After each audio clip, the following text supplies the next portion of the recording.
7.3 ሚሊዮን ብር ጠቅላላ ክፍያ ብስራተ ገብርኤል ላፍቶ ሞል 89 ካሬ ባለ 1 መኝታ እስከ 248 ካሬ ባለ 3 መኝታ ድረስ እንዲሁም በካሬ ዋጋ 115000 ብር በ15% ቅድመ ክፍያ 1.5 ሚሊዮን ብር ቅድመ ክፍያ ጀምሮ ዘመናዊ አፓርትመንት ቤቶችን በሽያጭ ላይ እንገኛለን። በፖስቴሽን ቴክኖሎጂ የታገዘ ሁሉንም አገልግሎት በአንድ ቦታ የሚያገኙበት መዋኛ ገንዳ፣ ጂምናዚየም፣ ላይብረሪ፣ የልጆች መጫወቻና ማቆያ በተጨማሪም በአቅራቢያው ኤምባሲዎች፣ የሃይማኖትና ትላልቅ ተቋማት መኖራቸው ይበልጥ ተመራጭ ያደርገዋል። እንዲሁም ያለምንም ወለድና የዋጋ ጭማሪ ያገኛሉ። ብልሆች ምርጫቸውን ትክክለኛ ቦታ ያደርጋሉ። ለበለጠ መረጃ ከታች ባለው ስልክ ይደውሉ።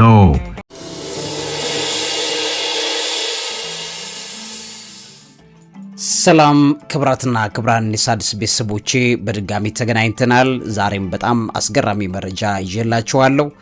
ግራዋ እንግዲህ አባት እናቶቻችን በኢትዮጵያ ውስጥ ለብዙ ነገር ጥቅም ላይ እየዋለ የቆየ ተክል ነው። ቅጠሉ በጣም አስገራሚ ቅጠል ነው። ይሄ እውነትም መንፈሳዊ ተክል ነው ያልኩበትን ሪዝን በዚህ ፕሮግራም ላይ በደንብ አድርጌ ያሳያችኋለሁ። መንፈሳዊ ነገሩ ስታዩት፣ ጥልቅ ነገሩን ስታዩ እግዚአብሔር በሰው ልጅ ከሰጠው ተፈጥሮች መካከል አንዱ በጣም አስገራሚ ነገር እንደሆነ ትመለከቱታላችሁ። ያ ብቻ አይደለም፣ ግራዋ በሚገርማችሁ ሁኔታ በሻሂ እንደገናም በሻይ ይጠጣል። በምግብ እንደ ወጥ ሆኖ ደግሞ ሰርተው ጥቅም ላይ ይውላል ማለት ነው። ይሄ በሌሎች ዓለማት ላይ ምን ያህል ጥቅም ላይ የሚውልበት ነገር እኛ ሀገር እንጠቀመዋለን ወይ ነው አላቅም። ነገር ግን አሰራራቸው እንደገናም ደግሞ ለሻሂ ሲጠቀሙት ለምግብም ለወጥነት ሲጠቀሙትም የሚያመጣው ውጤት በጣም አስገራሚ ነው። ይህንንም በዚህ ፕሮግራም ላይ ያሳያችኋለሁ። በኬሚካል ኢንዱስትሪ ላይ በዚህ በያዝነው በ21ኛው ክፍለ ዘመን ግራዋ ላይ የሚደረጉ ጥናቶች እጅጉን በስተዋል። እጅጉን በጣም ብዙ ውጤት ይዘው እየመጡ ይገኛሉ። ስለዚህ ይሄንን መሰረት በማድረግ በኬሚካል ኢንጂነሪንግ ላይ ግራዋ አሁን ባለው ዘመናዊ ዓለም ላይ እየሰጠ ያለውን ነገር በደንብ አድርጌ ያሳያችኋለሁ። በጤና ላይ ግራዋ ያለው አንድምታዎች በጣም ነው የሚደንቁት። የግራዋ አጠቃቀምን በተመለከተ ያለውንም ሳይንስ በደንብ ነግራችኋለሁ። እሱ ብቻ አይደለም፣ በተለይ ግራዋን ስትጠቀሙ መጠንቀቅ ያለባችሁንም ነገሮች በዚህ ፕሮግራሜ ላይ አካትትላችኋለሁ። በጣም ጥልቅ የሆኑ ነገሮች ናቸው የተካተቱት። እርኩሳን መናፍስት ግራዋን ለምን እንደሚጠሉ ደግሞ ነግራችኋለሁ እዛ ውስጥ ማለት ነው። ሰው መንፈሳዊ ተክሎች መካከል አንዱ ግራዋ መሆኑን የምታዩበት ፕሮግራም ነው። ይህንን ፕሮግራም እንድትከታተሉት ጋብዛለሁ። ከዛ ውጪ እዚህ የምታዩት ደህና ነኝ እግዚአብሔር ይመስገን የሚለው መጽሐፌ አሁን እዚህ እንደምታዩት ሁለተኛው ዙር ይላል። ሁለተኛው ህትመት ነው። ይሄ አልቋል። አሁን ከነገ ሰኞ ጀምሮ ወይም ከዛሬ ሰኞ ጀምሮ የምታዩት ደግሞ ሶስተኛውን ዙር ህትመት መጽሐፍ ለገበያ ይበቃል ማለት ነው። በዚህም የተነሳ በጣም አስደናቂ ነገሮች እየሆኑ ነው ያሉት። ስለዚህ ይሄንን ጊዜ አብረን እንድናሳልፍ ጠይቃችኋለሁ። እነዚህ መጽሐፎች እዘዙ፣ ባላችሁበት የኛ ልጆች ያደርሳሉ። በ0945 03 0505 ደግሞ አለው። በ0945 03 0505 እዚህ ስክሪን ላይ ከታች እየሄደ ያለው ቁጥር ነው። ከዛ ውጪ በ0993 03 0505 ላይ ደህና ነኝ እግዚአብሔር ይመስገን የሚለውን ይሄን መጽሐፍ እየገዛችሁ እንድታነቡ እጠይቃችኋለሁ። በጣም አስገራሚ መጽሐፍ ነው። እንግዲህ በሚገርማችሁ ደረጃ ዲፕሬሽን፣ ጭንቀት፣ ፍርሃት በዚህ ክፉ ዘመን ላይ ይሄ ባዶነትን፣ ተስፋ መቁረጥን፣ ካንሰር ቢኖር፣ በሽታዎች ቢኖሩ እንደገናም ደግሞ የጉበት በሽታ፣ የአእምሮ ሱሰኝነት፣ በነገራችን ላይ ከሱስ ነፃ ለመውጣት የሚፈልግ ሰው ካለ ብዙ ነገሮችን ያካተተ መጽሐፍ ነው። ደህና ነኝ እግዚአብሔር ይመስገንን በጃፋር መጽሐፍ መሸጫ መደብሮች ሁሉ ታገኛላችሁ። በሌሎችም መጽሐፍ መሸጫ መደብሮች መጠየቅ ትችላላችሁ። ይሄ መጽሐፍ ጋብዣችኋለሁ። ወደ ጉዳይ ልግባ። መምህርና ጋዜጠኛ አብይ ይልማ ነኝ።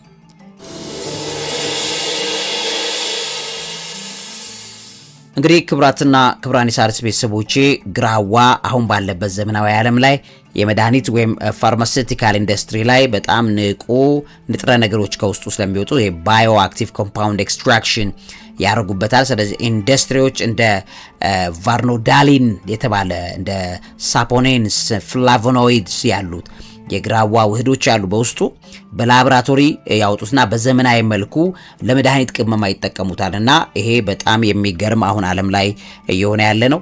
ስለዚህ የመድኃኒት ካፕሱል ማምረቻም አድርገው ይጠቀሙታል። የቅጠሉ ውህዶች ጸረ ካንሰር፣ ጸረ ባክቴሪያ፣ ጸረ ስኳር መድኃኒቶች ናቸው። ስለዚህ በከፍተኛ ደረጃ እነዚህን ጸረ ካንሰር፣ ጸረ ባክቴሪያ፣ ጸረ ካንሰር፣ ጸረ ስኳር መድኃኒቶችን ለማምረት እንደ ግብአት የሚጠቀሙበት ደረጃ ላይ ነው አሁን ያለ ነው።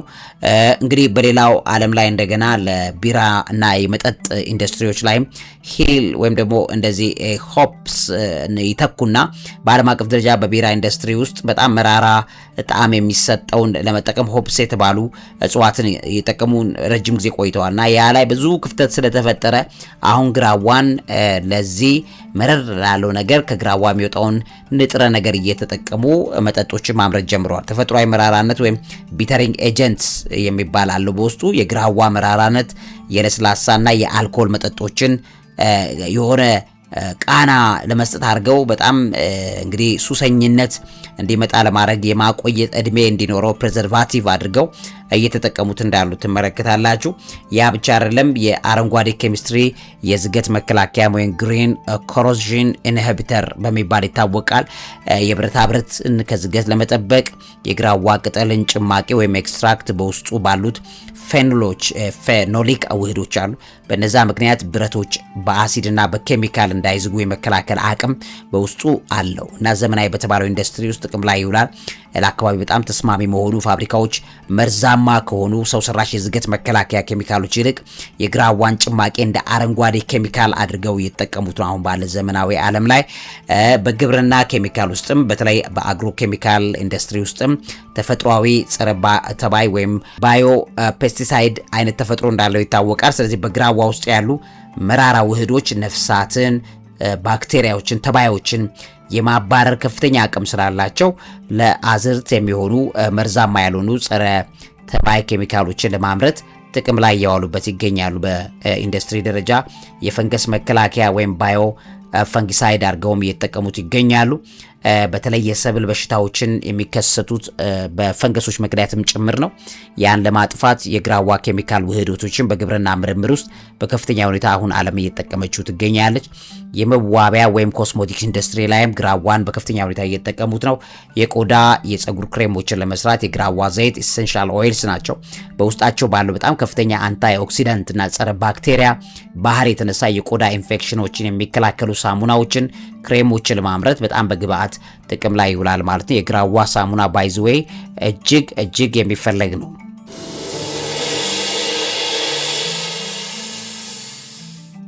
እንግዲህ የግራዋ ሳሙና ወይም ቢተር ሊፍ ሶፕ ይሉታል። በተለይ በጣም በናይጄሪያ፣ ካሜሩን አሁን የውጭ ሀገር ኢንዱስትሪዎች እየሄዱ እዛ ቦታ ላይ ማምረቻ ፋብሪካዎችን እየጨመሩ ነው እና የግራዋ ሳሙና በጣም ተፈጥሯዊ መዋቢያ ብቻም አይደለም፣ ለቆዳ የሚሰጠው ጥቅም በጣም የሚገርም ኮስሚክ ቤኔፊት አለው።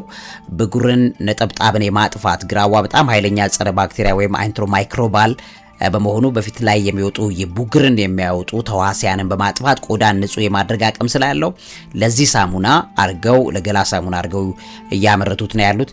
የቆዳ ማሳከክ ኢንፌክሽንን የመፈወስ አቅም አለው። እንደ ቺፌ ኤግዜማ የሚባለውና ጭርት የተለያዩ የፈንገስ በሽታዎችን የማከም ቆዳን የማረጋጋት አቅም አለው። ስለዚህ በዛ ደረጃ ላይ ጥቅም ላይ ያውሉታል። ቆዳን ማለስለስ፣ እርጥበትን መስጠት። ለምሳሌ በውስጡ ሳሙናዎቹ በግራዋ ሳሙናዎች ግራዋ በውስጡ ካለው ቫይታሚን ኤ፣ ሲ፣ ኢ የበለጸገ ነው ግራዋ እና ያ በመሆኑ የቆዳ የተፈጥሮ እርጥበት ሳይነካ የሞቱ የቆዳ ሴሎችን በማንሳት ቆዳ እንዲያበራዊ ግሎ እንዲያደርግ ይረዱታል። ስለዚህ እነዚህ ሳሙናዎች ሌሎች ዓለማት መጥተው አፍሪካ ውስጥ ባሉ የግራዋ ማምረቻ ቦታዎች ላይ ጥቅም ላይ እየዋሉ ነው። ኢትዮጵያ ውስጥ ያለው የግራዋ አቅምን በዚህ ደረጃ ላይ መጠቀም ያስፈልጋል። የግራዋ ሳሙና ከኢትዮጵያ በስፋት ቢወጣ ብዙ ጥቅም ላይ የሚሰጥ ነው። የቆዳ እርጅናን ለመከላከልም የግራዋ ሳሙናዎች እጅግ በጣም ፕሮሞትድ ሆነዋል አሁን ዓለም ላይ።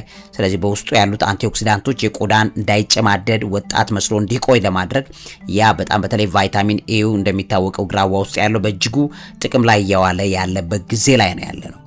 መንፈሳዊ ጥቅሙም የስፒሪቹዋል ባት አድርገው ይጠቀሙታል። በተለይ በምዕራብ አፍሪካ ባህላዊ እምነቶች ዘንድ በግራዋ የተሰራ ሳሙና መታጠብ የሰዎችን ምቀኝነት፣ አሉታዊ ኃይልን፣ ባድ ኢነርጂ ይሄ አይን የሚባል ቡዳ የሚባለውን ነገር ለመከላከል መሰናክሎችን ከሰውነት ላይ ለማጠብ ሌሎችም ብለው ሳሙናውን ለዛ ጥቅም ላይ እንደሚያውሉ ታያላችሁ ማለት ነው። እንግዲህ በቤት ውስጥ በቀላሉ በግራዋ ሳሙና የማዘጋጀት ጥበብም አለ። በኢንዱስትሪ ደረጃ የሚመረተው ብዙ አለ። ነገር ግን በቤት ውስጥ ግን ቅጠሉን ማዘጋጀት፣ ትኩስ የግራዋ ቅጠሎችን በሚገባ አድርቆ አጥቦ ማድረቅ፣ ከዚያም በጣም ድቅቅ አድርጎ መውቀጥ ወይም መፍጨት፣ ከዛ ከሳሙና ጋር መደባለቅ። ሳሙና ያለ በቤት ውስጥ ያለ ከሱ ጋር በመደባለቅ ኬሚካላዊ በኬሚካል የተሰራ ተራ የገላ ሳሙና ለምሳሌ ግሪሲሊን ሳሙናዎች ወይ ኦርጋኒክ ሳሙናዎችን መቶኛውን በሙቅ ውሃ በማሟሟት ወይም መፈቅፈቅም ይቻላል። ያንን በማድረግ ቀጥሎ ሶስተኛ ደረጃ ማዋሃድ የተፈጨውን የግራዋ ቅጠል ወይም ደግሞ ጭማቂውን ከቀለጠው ሳሙና ጋር በሚገባ ማዋሃድ፣ ከዛም በኋላ ማቀዝቀዝ፣ ድብልቁን እቃ ወይም ቅርጹን እዛ ውስጥ አፍስሶ በአራት ማዕዘን ቅርጽ ባለው ውስጥ አፍስሶ ለጥቂት ቀናት እንዲደርቅና እንዲጠነክር በመተው ከደረቀ በኋላ ለዕለታዊ የፊት ገላ ሳሙና ማንኛውም ገላ ሳሙና ተጠቅማችሁ ይሄን ሳሙና ማምረት ትችላላችሁ ማለት የግራዋን ሳሙና ማለት ነው። ለፊት ብጉር፣ ለቆዳ ጤንነት በጣም አስገራሚ የሆነ ሳሙና የግራዋ ሳሙና ሆኗል ዓለም ላይ ማለት ነው። ከዚህ አንጻር እንግዲህ ግራዋ በኬሚካል ኢንዱስትሪ በብዙ መልኩ ጥቅም ላይ እየዋለ ነው ያለው። እንደገና ግን ለጤና ጠቀሜታ በሚል ደግሞ በከፍተኛ ሁኔታ ጥቅም ላይ የሚውልበት ሲክሬት ደግሞ አለው።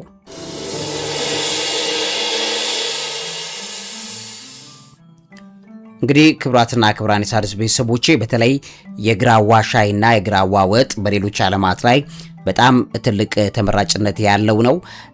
የግራዋ ሻይን በተመለከተ አዘገጃጀቱን ስትመለከቱት እጽዋቱ ለሻይ ሲያዘጋጁት ለስላሳ ትኩስ ቅጠሎችን ይመርጣሉ። መራራነቱን ተመጣጣኝ እንዲሆን ያደርጉታል ማለት ነው። ስለዚህ ቅጠሉን በንጹህ ውሃ ለ5 እስከ 10 ደቂቃ ብቻ ያፈሉታል። ከዛ ንቁ የሆኑ ንጥረ ነገሮች እንዳይጠፉ ይጠብቁታል ማለት ነው፣ ተፈላጊ ንጥረ ነገሮች። ከዛ የተጠናቀቀው ሻይ መራራነትን ለመስበር እንደ ማር፣ እንደ ሎሚ፣ እንደ ዝንጅብል ማለት ነው ያን በመጨመር የተለመደ አይነት ጥበብ ይጠቀሙበታል። እሱ ብቻ አይደለም፣ ይሄንን ሻይ በከፍተኛ ሁኔታ ላይ የሚሰጠው ጥቅም አለ። እሱ የጤና ጥቅሙን ነግራችኋለሁ። የወጡን አዘገጃጀት በተመለከተ ደግሞ የግራዋ ወጥ ቅጠሉን በከባድ ጨውና በሙቅ ውሃ ደጋግሞ ያሹታል። ከመጠን በላይ የሆነው መራራ ጭማቂን በማስወጣት ያን ያደርጋሉ። ከዛ ቀለሙን ይጠብቁታል። እንደምታዩት ቅጠሉ በሚታጠብበት ጊዜ አረንጓዴ ቀለሙ ወይም ጠቃሚ ንጥረ ነገሮች ከውስጡ እንዳይጠፉ ሙሉ ለሙሉ እንዳይጠፉ በጥንቃቄ ይታሻል። ከዛ ቅባቶች ጋር ይዋሃዳል። በምዕራብ አፍሪካ ውስጥ ለምሳሌ የዘይት ጋር ወይም ቅቤ ጋር አብረው ያለሰልሱታል። የዘንባባ ዘይትንም ወይም ፓልም ኦይልንም አብረው ሊበስል ይችላል። ቅቤ አድርገው ይጠቀሙታል። ከዛ ውጪ የስጋና አሳ ያዋሃዱበታል። ወጡ ይበልጥ እንዲጣፍጥ ከተለያዩ የደረቁ አሳዎች፣ ስጋዎች እንደ ድርቆሽ እንጀራ አርጎ መጠቀም ይቻላል። ወይም ደግሞ የቋንጣ ስጋንም ጭምር እዛ ላይ መጠቀም ይቻላል። ስለዚህ በሀገር ባህል ቅመማ ቅመሞች ጋር ለሰዓታት አርገው ይንተከተካል ማለት ነው፣ ቅመማ ቅመም ጨምሩበት። ስለዚህ እንደዚህ የሚሰጡ ጥቅሞች አሉ። በተለይ ግራዋው ሻይ በጣም ፈጣን ስኳር ለመቀነስ ጥቅም ላይ ይውላል። ሻይ በሚሆንበት ሰዓት ላይ ከሌሎቹ አጠቃቀሞች ይልቅ የግራዋ ሻይ በደምና በሴሎች ውስጥ ያለውን የግሉኮስ መጠን በፍጥነት የማውረድ አቅም አለው። ቶሎ ለዛ ፈጣን እርምጃ ሲሉ ይጠቀሙታል። ጉበትን ያጸዳል። በሰውነት ውስጥ ያሉ መርዛማ ነገሮች ቶክሲን ለማውረድ የጉበት ስራን የሚያቀላጥፍ በመሆኑ ለዚህ ይጠቀሙታል። የደም ግፊት ቁጥጥር ያደርጉበታል። በውስጡ ያለው በጣም ከፍተኛ የፖታሺየም ዘይት ምክንያት እንግዲህ የደም ስር ግፊትን የመከላከል አቅም እንዳለው ይነገራል። የሆድ መነፋት ማስታገሻን በፍጥነት በሻዩ ይጠቀሙታል ማለት ነው። በሻይ ቶሎ ብለው ሲጠቀሙት ከምግብ በፊት የሚጠጣ የግራዋ ሻይ የሆድ መጋዘንን ወይም የሆድ ዕቃችንን ጋዝ ወዲያው እንዲያስታግስ አድርገው ይቀመጣል። ሆድ በሚነፋ ሰዓት ላይ ቶሎ ብለው የግራዋ ሻይ እስቲ አምጪልኝ ይባላል፣ ይጠጣል። የወባ ትኩሳት መከላከያ አድርገው ሻይ አድርገው ይጠቀሙታል። በባህላዊ መንገድ ትኩሳትን ለማውረድ የወባ በሽታን ለመከላከል እንደ ፍቱን ሻይ ተደርጎ የግራዋ ሻይ ጥቅም ላይ ይውላል። በጣም የተለየ ቃና እንዳለው ይነገራል። እኔ በእርግጥ አልቀመስኩትም። ክብደትን ለመቀነስ በሰውነት ውስጥ ያሉ ሜታቦሊዝምን በማፋጠን በጣም አስፈላጊን ስብን ለማቃጠል ፈጣን የሆነ እርምጃን ያደርጋል።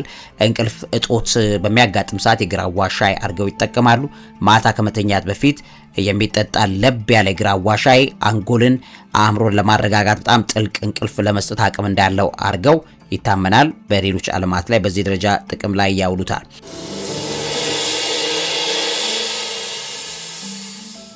የግራዋ ወጥ ደግሞ የልብ ጤንነት ላይ በጣም በወጥ ውስጥ የሚገኘው ከፍተኛ የፋይበር መጠን መጥፎ ኮሌስትሮልን በመቀነስ የልብ ቧንቧዎችን ይጠብቃል። የበሽታ መከላከል አቅምን እንደ ቫይታሚን ኤ፣ ሲ የበለጸገ ነው። ስለዚህ በሰውነት ውስጥ የተፈጥሮ በሽታን የመከላከል አቅሙ ከፍ ያለ ነው። የሆድ ትላትሎችን ወዲያው ለማጥፋት፣ የአጥንት ጥንካሬን ለመስጠት በተለይ በውስጡ ያለው የካልሲየም የፎስፈረስ ክምችት ስላለው የአጥንትና የጥርስን ጤንነት ለመጠበቅ የግራዋ ወጥ በጣም በብዙ ቶሎ ብለው በምግብ ላይ ይጠቀሙታል። ለቆዳ መጥራት ከምግቡ የሚገኙ አንቲኦክሲዳንቶች የፊት ቆዳን የማንጻት ብጉርን እንዳይወጣ የመከላከል አቅም አለው። የምግብ ፍላጎትን ይጨምራል። በቅጠሉ መራራ ባህሪ በምራቅና በጨጓራ ውስጥ ያሉ የምግብ መፈጨት ኢንዛይሞችን በማነቃቃት የምግብ ፍላጎትን ይጨምራል ማለት ነው። ስለዚህ ይሄንን ጥቅሞችን ያመጣል። ይሄም የቪታሚንና የማዕድን ክምችት ያለው ተክል ነው። ስለዚህ ለራሳችን በጤና በሻይ መልክ በማዘጋጀት ወይም ለምሳሌ የናይጄሪያውያን ግራዋ ወጥ ወይም ቢተር ሊፍ ሶፕ ይሉታል። ሙሉ አዘገጃጀቱ ሌሎችን ገብታችሁ ብታነቡ ብዙ እውቀት ታገኛላችሁ። ምናልባትም የግራዋ ወጥ የግራዋ ምግብ ጀምረናል ቢባል ኦድ ስለሆነ ብዙ ሰው አትራክት ሊያደርግ ይችላል ገበያ ላይ። ይሄን አርገው ሌሎቹ ይጠቀማሉ። በተለይ በናይጄሪያ ግራዋ ወጥ ተብሎ ይወደዳል። እንግዲህ ሄጄ አልበላሁትም፣ ግን ናይጄሪያውያን በእጅጉ ይወዱታል። ለምን ወደዱ? መቅመስ ጥሩ ነው ብዬ አምናለሁ፣ የተፈጥሮ ግብአት ስለሆነ። እንግዲህ ክቡራትና ክቡራን የሣድስ ቤተሰቦቼ ግራዋ ወይም በሳይንሳዊ ስሙ ቬሮኒያ አማግደሊና የሚባል ነው። በጣም አስገራሚ ተክል ነው። በውስጡ ይሄ መራራ ተፈጥሮን ጥቅም ላይ በማዋል እንግዲህ እናት አባቶቻችን በተለይ እናቶች ለተለያዩ ማሰሮን ለማጠብ ለምን በሚል የሚጠቀሙት ኔቸሩ በጣም አስገራሚ ነው።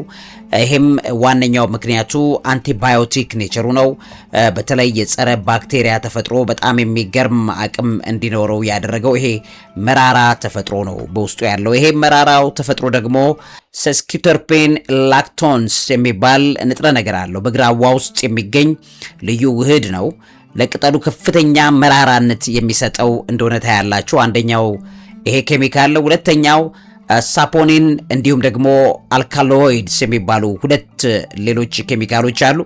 እነዚህም በተፈጥሮ የመራር ጣዕም ይዞ እንዲመጣ የሚያደርጉ ተፈጥሮዎች በውስጡ እንዳለ ታያላችሁ።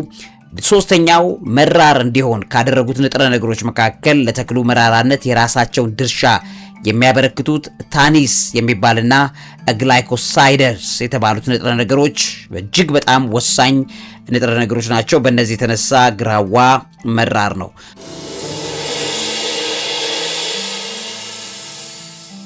መራርነቱን ያወጡትና ወይም አክመውት ለመድኃኒትነት ጥቅም ላይ እንዲውል በሻሂ እንደገናም ደግሞ በምግብ በወጥ ደረጃ እዚህ ስክሪን ላይ እንደምትመለከቱት እንዲደርቆ ሁሉ ሳይቀር በድርቆሽነት ሁሉ ሳይቀር ጥቅም ላይ ያውሉታል። በሚገርማችሁ ሁኔታ ሌሎች ዓለማት ላይ አስገራሚ ተግባር ላይ ያውላል ማለት ነው። እንግዲህ ግራዋ በኢትዮጵያ ብቻ ያለ አይደለም። በተፈጥሮ ወይም በስሙ ስትመለከቱት የአፍሪካ መራራው ተክል ነው የሚባለው። በአፍሪካ ውስጥ ከኢትዮጵያ ካለችበት እስከ ምዕራብ አፍሪካ ናይጄሪያዎች ውስጥ ካሉበት በከፍተኛ ሁኔታ ጥቅም ላይ የሚውል ነው። በህንድ ሀገር፣ በሌሎችም ግራዋ ዓለም ላይ የሚታወቅ ነው። ስለዚህ በተፈጥሮ በውስጡ ያሉት ራሱን ከተለያዩ ባክቴሪያዎች፣ ተባዮች፣ ፈንገሶች ቅጠል የሚበሉ ሌሎች ፍጥረተ ዓለማት እነዚህን በመከላከል ኤቨርግሪን ሆኖ ወይም በአረንጓዴነቱ አመቱን ሙሉ መኖር የሚችል በጣም አስገራሚ ተፈጥሮ ያለው ነው ግራዋ። በዚህም የተነሳ በመራራነቱም የተነሳ ለመድኃኒትነት በእጅጉ የሚመረጥ እንደሆነ ታያላችሁ። ባክቴሪያን እንደገናም ደግሞ ልብሰ ጥባቶችን ለመከላከል በሰውነታችን ውስጥ ያሉ ተዋሲያንን የመዋጋት አቅሙ፣ የደም ስኳርን የመቀነስ አቅሙ፣ የሆድ ቁርጠትን እና የሆድ በሽታዎችን ስፔሻሊ እንደ ወስፋት የሆድ ትላትሎችን ሳይቀር ማጽዳት የሚችል በጣም አስገራሚ ተፈጥሮ እንዳለው ታያላችሁ ማለት ነው። ለዚህም ተፈጥሮ ላይ ጉሬላዎቹ፣ ዝንጀሮቹ ሲጠቀሙ ታያላችሁ በዚህ በግራዋ ተክልን ማለት ነው። ይሄ ቢተር ሊፍ ወይም መራራው ቅጠል እንግዲህ በጣም በባህላዊ እምነቶች በመንፈሳዊ አስተምሮቶች ላይ በጣም ክፉ የተባሉ ነገሮችን የማጽዳትና የማንጻት መንፈሳዊ አቅም በውስጡ ያለበት ነው። ስለዚህ ግራዋ መንፈሳዊ ጠቀሜታ ከሚሰጡ ተክሎቻችን ዓለም ላይ ካሉ ኢትዮጵያን በስጦታ ካሏት ተክሎች መካከል ይገኛል። አንደኛው አሉታዊ ኃይልን ማሳደድ ይሄ ዋርዲንግ ኦፍ ኔጋቲቪቲ በተፈጥሮ አለው በሚል ጥንት አባቶቻችን በጣም የሚያምኑት ነው ይሄን ጉዳይ። ስለዚህ ግራዋ ላይ እግዚአብሔር ያስቀመጠው ይሄ የተፈጥሮ ግብአቱ እነዚህን ክፉ የተባሉ ነገሮችን ለማሳደድ፣ ለማጽዳት፣ ለማባረር የቆሸሹ ነገሮችን ለማጽዳት ጥቅም ላይ ይውላል። የቅጠሉ መራራነት በቤት ውስጥ በሰውነት ዙሪያ ያሉ በጣም መጥፎ መንፈሳዊ ርጭቶችን ኢቭን ጠረኖችን ሁሉ ሳይቀር የሚያስወግድ በጣም የሚገርም አቅም በውስጡ አለው። መንፈሳዊ እጥበትና ንጽህና ላይ ጥቅም ላይ ይውላል። ይሄ ስፒሪቹዋል ክሊንሲንግ ላይ በብዙ ባህሎች ውስጥ ሰዎች በግራዋ የተዘፈዘፈ ውሃ ይታጠባሉ። እዛም ሰውነታቸውን ከመንፈሳዊ እድፍ ለማጽዳት ስፒሪቹዋል ክሊንሲንግ ያለው ባይዘዌ ስፒሪቹዋል ክሊንሲንግ ያላቸው ተፈጥሮዎች ያላቸው የእግዚአብሔር ግብአቶች ሰውነትን በመታጠብ ብቻ አይደለም፣ ከነሱ የሚወጣው ቫይብሬሽን አለ። ልክ በግራዋ የተዘፈዘፈ ውሃ በሚጠቀሙበት ሰዓት ላይ ከብዙ መንፈሳዊ የሚባሉ በጣም አስገራሚ ነገሮች ከላይ የሚወገዱበት ነገር እንዳለ በትክክል ትረዳላችሁ።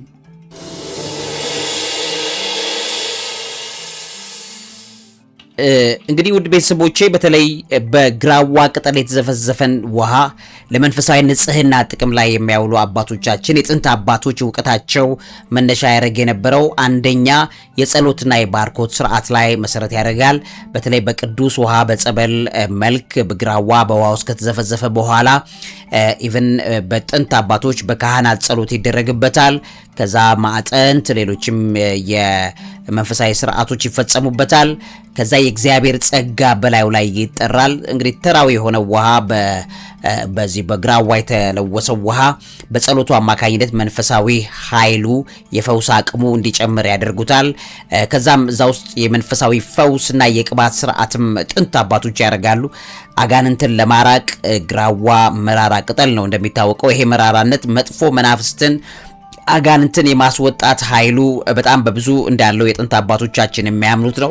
በዚህም የተነሳ በአካል ላይ የተጣቡ የተቀመጡ መጥፎ ጠረኖች ሁሉ ሳይቀር ደስ የማይሉ አንክሊን የሆኑ ስፒሪቶች ሁሉ ሳይቀር በዚህ መልኩ ጸበል ተደርጎበት ተጸልዮበት በግራዋ ውሃ ሲታጠቡት ከክፉ መናፍስት የሚወጡ ህመሞችን የተደገሙ ኢቭን ድግምቶችን ቢኖር ለማጥፋት የሚያስችል መንፈሳዊ አቅም እንዳለው በጥንት አባቶቻችን የሚታወቅ የመታጠብ ስነ ስርዓት አለ። እንግዲህ እሱ ብቻ አይደለም። በተለይ ኢቭን አንዳንዴ ድግምትም አድርገውበት እኮ ውሃውን የሚደፉ ሰዎች አሉ፣ በጥንት ጊዜ ማለት ነው። አይሰራም ማለት አይደለም። ባይዘው መንፈሳዊ ዓለም ነው፣ ይሰራል። የመንፈሳዊ ዓለም እንደነዚህ አይነት ቁሶችን የሚፈልግበት ዋነኛው ምክንያት እርኩሳን መናፍስ ለምሳሌ በግራዋ የተደገመ እርኩስ ውሃ አድርገው ሲበትኑት ያንን ሰዎች ረግጠው ሲያልፉ እድል ፈንታቸውን የመውሰድ አይነት ተግባር ረጅም ጊዜ ሲፈጽሙ የኖሩበት ዋነኛው ሲክሪት ሰዎች ካልጸለያችሁ ካልበረታችሁ በመንፈሳዊ ህይወት ላይ ተመሳሳይ መንፈሳዊ ጥቃት በህይወታችሁ ላይ ለማምጣት ሰዎች የሚሰሩበትን የድግምት አቅማቸውን መቀበል የሚችሉ ፍጥረት ዓለማት አሉ። ለምሳሌ ጸበል አንዱ ነው። የእግዚአብሔርን ማለት የእግዚአብሔርን የቃል ኃይል ማስተናገድ ከሚችሉ ፍጥረት ዓለሞች መካከል ውሃ ይገኝበታል። ስለዚህ ውሃ ላይ የእግዚአብሔርን ቃል ስትጨምሩበት የእግዚአብሔር ቃል አይታይም። በውሃ ላይ የማይታየው የእግዚአብሔር ቅዱስ መንፈስ በውሃ ላይም ሰፎ ነበር ይላል መጽሐፍ ቅዱስ ላይ ካለ ውሃን ለጸበልነት እግዚአብሔር ከተጠቀመው ግራዋ ላይ ተጸልዮበት እንደዚሁ ለክሊንሲንግ ለንጽህና ለመንፈሳዊ ንጽህና ሰዎች የሚጠቀሙበት ከሆነ የዛ ተቃራኒ ሆኖ ውሃ ላይ እርኩስ መንፈሶች ተጠቅመው እንደምታውቁት በጣም ብዙ ነገር ሲደረግ ታያላችሁ። እሱ ብቻ አይደለም፣ እንደ ግራዋ አይነት ነገሮችንም መንፈሳዊ አካላትን ወይም መንፈሳዊ ንግግሮችን መቀበልና ማስተናገድ የሚችሉ መንፈሳዊ ቁሶች ላይ እርኩሳኖች የሚጠቀማሉ። ይህም መርሳት የለባችሁም። ስለዚህ በመንፈሳዊ ዓለም ላይ በጥንት ጊዜ በግራዋ ላይ ወይ በግራዋ ውሃ ላይ የሚደረጉ ነገሮች ኢቭን ቡዳ መናፍስቶችን ማባረር የሚቻልበት መንፈሳዊ ኃይል በግራዋ ተክል ላይ እግዚአብሔር የሰጠን ኃይል አለ ብለው የጥንት አባቶች የሚያደርጉት ጥበብ ነው።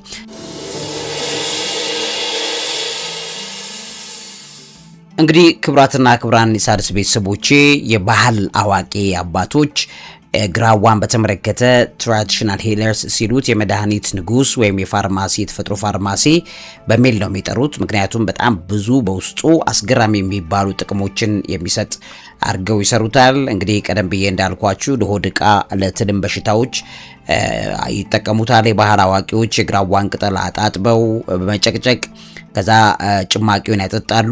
ይሄ መራራ ጭማቂ በሆድ ውስጥ ያሉ ጥገኛ ትሎችን ማስወገድ የሚችል በጣም አስገራሚ አቅም እንዳለው ይታወቃል። የቁርጠት ሆድ ቁርጠት በሚከሰት ሰዓት፣ ተቅማጥ በሚመጣ ሰዓት፣ ከባድ የሆድ መረበሽ በሚኖርበት ጊዜ የባህል አዋቂዎች ቅጠሉን በማፍላት ጭማቂውን በጥቂቱ በመስጠት ሆዱን ያስታግሱታል። ይሄም በጣም አስገራሚ ነገር አድርገው ጥቅም ላይ ያውላሉ። የወባና የትኩሳት በሽታዎችን ለመከላከል ኢቭን ሳይንስ አሁን ባለበት ዓለም ላይ ከግራዋ ቅጠል የሚወጡ ጭማቂዎችን ወይም ደግሞ ኬሚካሎችን በመጠቀም ጸረ ወባ መድኃኒቶችን በማምረት ላይ ነው የሚገኘውና የባህል ሕክምና አዋቂዎች የወባ ወይም ማላሪያ ሕክምናን በተመለከተ በዘመናዊ መድኃኒት ከመምጣቱ አስቀድሞ የባህል አዋቂዎች የወባ በሽታን ለመከላከል ለማከም የግራዋን ቅጠል ስሩን ሁሉ ሳይቀር አፍልገው ያጠጡ የነበረበት ጊዜ እንደነበረ ይታወቃል። ትኩሳትን ለማውረጃነት የባህል አዋቂዎች ከግራዋ ቅጠል የሚጠቀሙ ጥበብ ነበራቸው። ከባድ ትኩሳት ያለበትን ሰው በግራዋ ቅጠል በተዘፈዘፈ ውሃ በማሸት ወይም ጭማቂውን በመስጠት ትኩሳቱን የሚያወርዱበት የባህል ሕክምና ጥበብ ነበራቸው። አሁንም አላቸው። ለቆዳ ለቁስለት ሕክምና በጣም የሚገርም ክሪቲካል አርገው ተጠቅመውታል። ለቆዳ ማገርሸት፣ ፈንገስ እንደ ችፌ ጭርት ላሉት ማለት ነው የሕክምና አዋቂዎች የግራዋን ቅጠል በመውቀጥ ከተነካካው የቆዳ ክፍል አካል ላይ ያስሩታል። ከዛም በኋላ ጭማቂውን ቆዳን የማድረቅና ባክቴሪያ የመግደል ኃይል ስላለው በዛ ሕክምና ያደርጋሉ። አዲስ ቁስል ወዲያው ለማዳን የባህል ሐኪሞች ይጠቀሙታል። እንግዲህ ደም በሚፈስ ወይም ደግሞ አዲስ በተቆረጠ ቁስል ላይ የቅጠሉን ጭማቂ በማፍሰስ ደም እንዲቆም እንደገና ቁስሉ እንዳይመረዝ ኢንፌክትድ እንዳይሆን ለማድረግ የባህል አዋቂዎች ይህን ጉዳይ ይጠቀማሉ። ለስኳር፣ ለደም ግፊትም የባህል አዋቂዎች ሕክምና አድርገው ይሰጡታል። የባህል አዋቂዎች የደም መበከልን ወይም የደም መወፈርን ለማከም በሚል የግራዋን ጭማቂ በባዶ ሆድ እንዲጠጣ ያዛሉ። ይህም አሰራር አሁን ባለው ሳይንስ የደም ስኳርንና ግፊት እንዲቀንስ የሚያስችለው አቅሙን በሳይንስ መረጋገጡን ታያላችሁ። ለወሊድና ለሴቶች ጤናም እንግዲህ በአንዳንድ አካባቢዎች ላይ ሴቶች ከወለዱ በኋላ ማህፀናቸው በፍጥነት እንዲያገግም የውስጥ ያለውን መጥፎ ደም ፈሶ እንዲያልቅ የግራዋን ቅጠል የተፈላበትን ውሃ እንዲጠጡ ያደርጓቸዋል።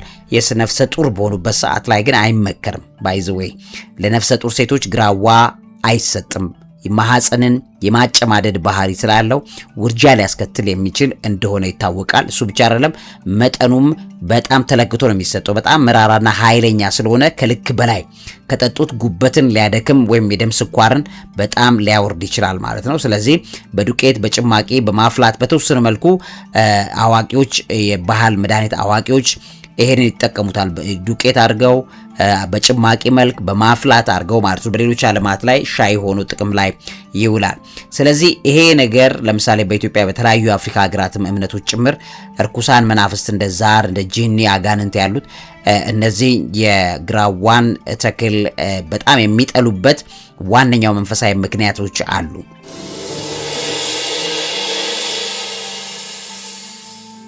ከነዚህም ግብአቶች መካከል አንደኛው በጣም ከፍተኛ መራራነቱ ነው።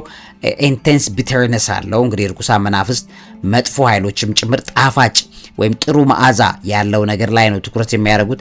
እንደ ዕጣን፣ ሽቶ ምናምን ላይ ትኩረት የሚያደርጉት ለዛ ነው። ዕጣን እንግዲህ ለእግዚአብሔር ስጦታ ጌታ በተወለደ ሰዓት ለጌታ ለኢየሱስ ክርስቶስ ስጦታውን የቀረበው ዕጣን ከርቤ ነው። ርኩሳንም ያንን ነገር ይፈልጉታል። መልካም መዓዛውን እግዚአብሔር እንደሚፈልገው ርኩሳንም ያ ላይ እንደሚታገሉ ታያላችሁ ማለት ነው። የግራዋ ቅጠል እጅግ በጣም መራራ በመሆኑ መናፍስቱ ይህንን መራራነት ለመቋቋም ይሄ ከመራራው የሚወጣውን ቫይብሬሽን መቋቋም እንደማይችሉ ይነገራል። ስፒሪቹዋል ክሊንሲንግ ፓወር አለው የማንጻት እንደገናም ቅድም እንዳልኳችሁ በባህል ታጥበውት በተለይ አካል ሲታጠብ በተዘፈዘፈ ውሃ ሲታጠብ የሚመጣው ግባት አለ። ያን ነገር በጣም ነው የሚጠሉት። ፈጣን ኃይለኛ መዓዛ አለው፣ ፐንጀንት አሮማ አለው። የግራዋ ቅጠል ሲጨመቅ ወይም ሲቀቀል የሚወጣው በጣም ጠንካራና በጣም የሚበሳ ሽታ አለው እና ያ መጥፎ ጠረኑ አርጎ አካባቢ ላይ ሲያረጉት ርኩሳን መናፍስቶች ይባረራሉ ብለው የጥንት ሰዎች ያምናሉ። የብርታትና የድል ምሳሌ ወይም ደግሞ ሲምቦል ኦፍ ኦቨርካሚንግ በሚል ይታወቃል። ስለዚህ ግራዋ በጣም ጠንካራ በማንኛውም መጥፎ በተባለ የአየር ንብረት የማይጠወልግ ተክል ነው። ስለዚህ ይሄ መንፈሳዊ ጽናት ላይ ትልቅ ግባት የሚፈጥር እንደሆነ ታያላችሁ ማለት ነው። ከዛ ውጪ እንግዲህ በሳይንሳዊ አሁን ባለው ዓለም ደግሞ ግራዋ ቬሮኖኒያ አሚግዳሊኒያ በመባል የሚታወቀው ሳይንሳዊ ስሙን ይዞ በሳይንሱ ዓለም ደግሞ በጣም አስገራሚ ለተባሉ ነገሮች አሁን በ21ኛው ክፍለ ዘመን የደም ስኳርን ለማስተካከል ወይም ደግሞ አንታይ ዳያቤቲክ ሆኖ ግራዋ በውስጡ የሚገኙት ላክቶንስ እና ፍላቮኖይድስ የተባሉ በጣም አስገራሚ ውህዶች ያሉባቸው ውህድ አላቸው። ስለዚህ እነዚህ ውህዶች የሰውነትን የኢንሱሊን ስሜትን በመጨመር የደም ስኳር መጠንን ለመቀነስ ይረዳል ብለው ሳይንስ ይህንን ነገር ኮንፈርም አድርጓል። ስለዚህ የደም ስኳር ለማስተካከል በሳይንስ ዓለም በጣም በሚገርም ሁኔታ ግራዋ ጥቅም ላይ ይውላል። እንግዲህ በሻይ እንደገናም ደግሞ በምግብም ኢቭን በወጥ ደረጃ አድርገው የሚጠቀሙ አካላት አሉ ዓለም ላይ ማለት ነው። ህንዶችም ይሄን ይጠቀማሉ። ሌሎች ሳይንስ ከሚያምነው ነገሮች መካከል ካንሰርን ለመከላከል ወይም አንታይ ካንሰር በውስጡ ያለው አቅም በጣም አስገራሚ ሆኖ ተገኝቷል። በ21ኛው ክፍለ ዘመን ሳይንቲስቶች እንግዲህ ጥናትን እንዳደረጉና ጥናታቸውም እንደሚያሳየው በግራዋ ውስጥ የሚገኙ ንጥረ ነገሮች በጣም ወሳኝ ናቸው። እነዚህ መራሮቹ በተለይም የጡትና የፕሮስቴት ካንሰርን እና ሌሎች አንዳንድ ካንሰሮች ቀድሞ እንዳይከሰቱ ለመከላከል በጣም የሚገርም አቅም እንዳላቸው ፕላኔት አዩርቬዳ የተባለው የዚህ ዙሪያ ላይ ጥናት የሚያደርገው ተቋም ያወጣው ሪፖርት ያሳያል።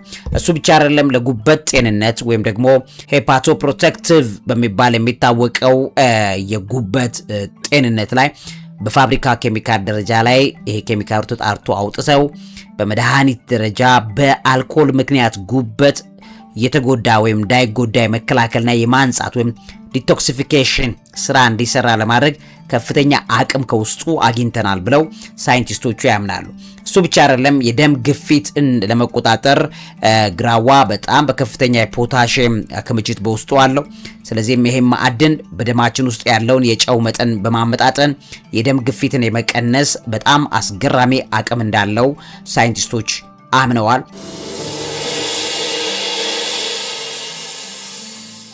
እሱ ብቻ አይደለም ውድ የሣድስ ቤተሰቦቼ፣ በተለይም ደግሞ ጸረ ባክቴሪያና ጸረ ፈንገስ አቅም በውስጡ አለ። የግራዋ ጭማቂ ለተለያዩ የቆዳ ኢንፌክሽኖች እንደ ጭርት፣ እንደ ችፌ፣ እንደገና የውስጥ ደዌ ባክቴሪያዎች የሚባሉት ፍቱን መድኃኒት ሆኖ በላቦራቶሪ ይሄ ፍቱንነቱ ተረጋግጧል።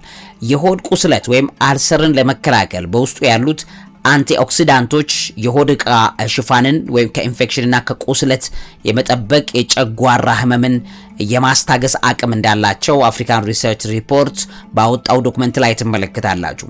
የኮሌስትሮል መጠንን መቀነስ ወይም ደግሞ ሃይፖሊፔንዴሚክ የሚባለው ነገር ላይ ወይም ሳይንስ ላይ መጥፎ የተባለ የደም ስብ ወይም ኤልዲኤል ኮሌስትሮል የሚባላል ያንን በመቀነስ የልብ ህመም፣ የስትሮክ ችግሮችን አደጋ አስቀድሞ ለመከላከል ከግራዋ የሚወጡት ንጥረ ነገሮች አሁን ዘመናዊ በተባለ ሳይንስ ላይ ከፍተኛ አቅም እንዳላቸው እየተነገረ ይገኛል።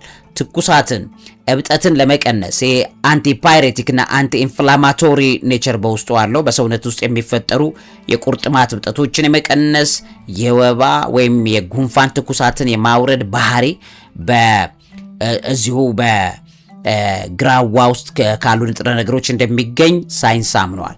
በተፈጥሮ ሳይንቲስቶች የዱር እንስሳት እንደ ቺምፓንዚ ያሉት ይሄንን ግራዋን ሲጠቀሙ ተመልክተው ጥናት ሲያደርጉ ለምንድን ነው ሲሉ በሆድ ውስጥ ያሉ ጥገኛ ትላትሎችን የመግደል አቅሙ በግራዋ ውስጥ አስገራሚ ነገር እንደሆነ ሳይንስ ራሱ አምኗል። ለሰው ልጅም ለወስፋት ለተለያዩ ትሎች ፍቱን መድኃኒት ሆኖ ተገኝቷል ማለት ነው። ይሄንን ታያላችሁ። ሌላው ደግሞ በአንቲ ኦክሲደንት የበለጸገ ነው። እንግዲህ የአንቲ ኦክሲደንት በውስጡ ያሉት በግራዋ ውስጥ ያሉት ቫይታሚን ኤ፣ ሲ፣ ኢ እንደገና ደግሞ ፌኖሎች አሉ፣ የፌኖል ውህዶች አሉ፣ ፌኖሊክ ውህዶች የሚባሉት እነዚህ በመኖራቸው የተነሳ በሰውነታችን ውስጥ ያሉ በጣም መርዛማ ነገሮችን ወይም ደግሞ እነዚህ ፍሪ ራዲካልስ የሚባሉ ካንሰር አምጪ የሆኑ ዘላን ኤሌክትሮኖች ናቸው። እነዚህን በማስወገድ የሴሎችን ሞትና ካንሰር የመሆን እድል የመቀነስ አቅም ያለው ነገር በግራዋ ውስጥ በዚህ ዘመናዊ ዓለም ላይ ተገኝቷል ማለት ነው። እንግዲህ ክቡራትና ክቡራን የሣድስ ቤተሰቦቼ ከሞላ ጎደል ግራዋ በጣም አስገራሚ ተፈጥሮ ያለው በሀገራችን ኢትዮጵያ ለረጅም ጊዜ ጥቅም ላይ የዋለ በጣም አስገራሚ ተክል ነው። ይሄን በተመለከተ በጣም ቆንጆ መረጃ እንዲኖራቸው አድርጌ በዚህ ፕሮግራሜ ላይ ይሄንን መረጃ አካፍያቸዋለሁ። ለዚህ አእምሮ ምግብ አዘጋጅና አቅራቢ መምህርና ጋዜጠኛ አብይ ይልማ። እውቀት ታላቁ እግዚአብሔርን ታከብራለች። 7.3 ሚሊዮን ብር ጠቅላላ ክፍያ ብስራተ ገብርኤል ላፍቶ ሞል 89 ካሬ ባለ 1 መኝታ እስከ 248 ካሬ ባለ 3 መኝታ ድረስ እንዲሁም በካሬ ዋጋ 115000 ብር በ15% ቅድመ ክፍያ 1.5 ሚሊዮን ብር ቅድመ ክፍያ ጀምሮ ዘመናዊ አፓርትመንት ቤቶችን በሽያጭ ላይ እንገኛለን። በፖስቴንሽን ቴክኖሎጂ የታገዘ ሁሉንም አገልግሎት በአንድ ቦታ የሚያገኙበት መዋኛ ገንዳ፣ ጂምናዚየም፣ ላይብረሪ፣ የልጆች መጫወቻና ማቆያ በተጨማሪም በአቅራቢያው ኤምባሲዎች፣ የሃይማኖትና ትላልቅ ተቋማት መኖራቸው ይበልጥ ተመራጭ ያደርገዋል። እንዲሁም ያለምንም ወለድና የዋጋ ጭማሪ ያገኛሉ። ብልሆች ምርጫቸውን ትክክለኛ ቦታ ያደርጋሉ። ለበለጠ መረጃ ከታች ባለው ስልክ ይደውሉ።